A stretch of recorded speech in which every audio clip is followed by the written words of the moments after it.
আসসালামু আলাইকুম, চলে আসলাম মিরসরাই মেয়ে চ্যানেল থেকে। খুব সহজ সাধারণ মজাদার একটা রেসিপি আপনাদের সাথে শেয়ার করব। মাছের ঝোল আমরা সকলেই পছন্দ করি, তবে আজকে শুধু মাছ না, মাছ কাঁকরোল দুটো দিয়ে আমরা আজকে ঝোল রান্না করব। অনেক সময় আমাদের কাছে রান্না করতে ইচ্ছে করে না, তাই এভাবে যদি কাঁকরোল আর মাছ একসাথে রান্না করে ফেলি আমাদের জন্য কাজটা সহজ হয়ে যায়, খেতেও অনেকটা ভালো লাগে। রান্নার জন্য ভালোভাবে আমি মাছগুলা ভেজে নিব।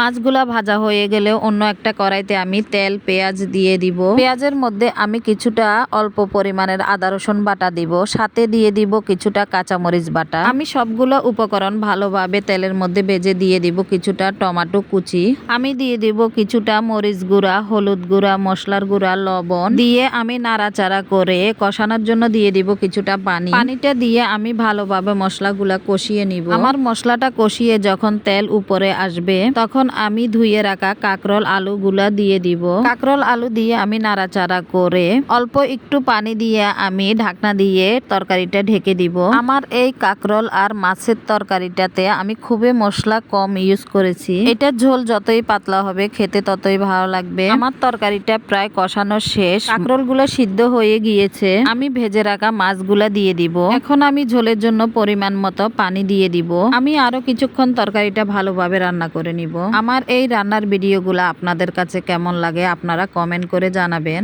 আর বেশি বেশি লাইক শেয়ার ফলো দিয়ে আমার পাশে থাকবেন। আমার তরকারিটা প্রায় কমপ্লিট হয়ে এসেছে, এখন আমি কিছুটা ধনিয়া পাতা ছিটিয়ে দিব। দেখেন আমার তরকারিটা দেখতে খুবই সুন্দর হয়েছে, খেতেও ভালো হয়েছে। আজকের ভিডিওটা এই পর্যন্ত, এখানেই শেষ করলাম। আল্লাহ হাফেজ।